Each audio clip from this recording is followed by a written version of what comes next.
Hello all నమస్తే. ఈరోజు మనము నౌకాసన గురించి తెలుసుకుందాము. నౌకాసన చేయడం వల్ల ఎలాంటి బెనిఫిట్స్ ఉంటాయి అండ్ నౌకాసన ఎలా చేయాలి ఏంటి అనేది దాని గురించి తెలుసుకుందాం ఈరోజు. సో చూడడానికి చాలా సింపుల్గా అనిపిస్తుంది ఆసనము, బట్ చాలా మంచి మంచి బెనిఫిట్స్ ఉంటాయన్నమాట. చేయడం కూడా కొంచెం ప్రాక్టీస్ చేస్తూ ఉంటే మంచిగా పర్ఫెక్ట్గా వస్తుందన్నమాట.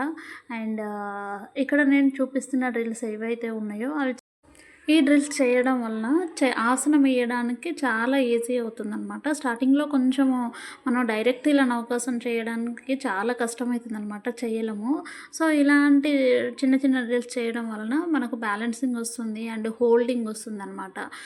బాడీ బ్యాలెన్సింగ్ కానీ లెగ్స్ హోల్డింగ్ అనేది చాలా బాగా ఈజీగా వస్తుంది అనమాట. ఒక్కొక్క లెగ్ చేసుకున్న తర్వాత 5 to 10 కౌంట్స్ చేసిన తర్వాత నెక్స్ట్ 2 లెగ్స్ బ్యాలెన్సింగ్కి చాలా బాగా యూజ్ అవుతుంది అనమాట. తర్వాత 1 లెగ్ బ్యాలెన్సింగ్ ఇలా హ్యాండ్తోని లెగ్ లిఫ్ట్ చేయాలన్నమాట. థంబ్ ఫింగర్ని పట్టుకొని లెగ్ లిఫ్ట్ చేయాలి. ఆ తర్వాత నెక్స్ట్ లెగ్ రైట్ అయిపోయిన తర్వాత లెఫ్ట్ లెగ్ చేసుకోవాలి. ఆ 2 లెగ్స్ అయిపోయిన తర్వాత బోత్ లెగ్స్ ఒకేసారి లిఫ్ట్ చేయాలి అనమాట. సో ఇలా బ్యాలెన్సింగ్ చాలా బాగా యూజ్ అవుతుంది. ఇది కూడా మెయింటైన్ చేసుకున్నంత సేపు అనమాట. అంటే 5 to 10 సెకండ్స్, 30 సెకండ్స్, ఆ తర్వాత 1 minute అలా టైం డ్యూరేషన్ పెంచుకుంటూ వెళ్ళిపోతూ ఉండొచ్చు అనమాట. మనం స్టార్టింగ్లో కొంచెము ఎంత టైం అయితే మనం బ్యాలెన్సింగ్ చేయగలుగుతామో అంత టైం బ్యాలెన్స్ చేసుకోవచ్చు. తర్వాత డే బై డే టైం అనేది మనము ఇంక్రీజ్ చేసుకుంటూ వెళ్ళొచ్చు అనమాట.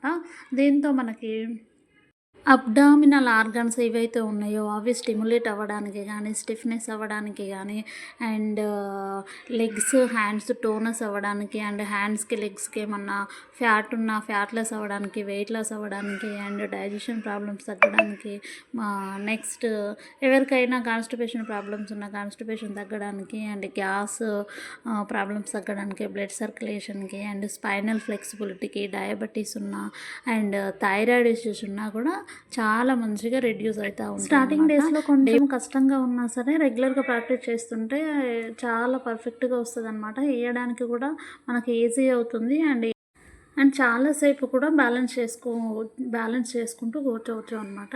సో ఈ డ్రిల్స్ నేను ముందు చూపించిన డ్రిల్స్ ఏవైతే ఉన్నాయో అవి టవల్తో కానీ థ్రెడ్తో కానీ చున్నీతో కానీ ఇలా ట్రై చేయొచ్చు అనమాట. దానితో హెల్ప్తోనే మనం ఇలా చేయడం వల్ల చాలా ఈజీగా బ్యాలెన్సింగ్ అనేది వస్తుంది అనమాట. అండ్ స్టార్టింగ్ స్టేజ్లో కూడా చేయడానికి అంత కష్టం ఏమి అనిపించదు అనమాట. ఈజీగా బ్యాలెన్స్ చేసుకోవచ్చు, ఈజీగా నౌకాసన వేసుకోవచ్చు అనమాట. ఇది మనం ఎంతసేపు అయితే ఉండగలుగుతామో అంతసేపు ఉండిన తర్వాత నెక్స్ట్ థ్రెడ్ తీసి పక్కన పెట్టేసిన తర్వాత ఇది ఆ స్టెప్ తర్వాత ఇది చేయొచ్చు అనమాట. హ్యాండ్స్ని సైడ్కి పెట్టేసి లెగ్ హోల్డింగ్ బ్యాలెన్స్ చేయాలి అనమాట. ఇలా మనము ఉండగలిగినంతసేపు చేయొచ్చు. స్టార్టింగ్లో అంత ఇబ్బంది పడాల్సిన అవసరం ఏమి లేదు. 5 to 10 సెకండ్స్, 15 సెకండ్స్, తర్వాత 20 సెకండ్స్ అలా టైం డ్యూరేషన్ పెంచుకుంటూ పోవచ్చు. మధ్య మధ్యలో ఇలా రిలాక్స్ అవుతూ హ్యాండ్స్ సపోర్ట్తోనే రిలాక్స్ అవుతూ కూడా చేసుకోవచ్చు అనమాట. సో దీని తర్వాత ఫైనల్గా నౌకాసనం అనేది వేసుకోవచ్చు. ఇది 1 or 2 days ప్రాక్టీస్ చేసి రావట్లేదు అని డిలే అవ్వడం కన్నా ఒక 1 week కంటిన్యూగా 1 week చేస్తే రిజల్ట్ అనేది మీకు తెలుస్తుంది అనమాట. Day 1కి అండ్ Day 5కి 6కి అనేది చాలా డిఫరెన్స్ ఉంటుంది. అండ్ చాలా మంచిగా ఈజీగా ఆసనాలు చేసుకోవచ్చు. అండ్ డేలో ఒక 30 minutes to 1 hour యోగా చేయడానికి మనం టైం స్పెండ్ చేస్తే ఇలా చాలా మంచి మంచి బెనిఫిట్స్ ఉంటాయి అన్నమాట. అండ్ వెరీ గుడ్ హెల్త్ కూడా ఉంటుంది. హెల్త్ కూడా చాలా ఇంపార్టెంట్ కదా. సో ఇలా చాలా సింపుల్గా ఈజీగా నౌకాసనం అనేది ప్రాక్టీస్ చేసుకోండి. And thank you, by by.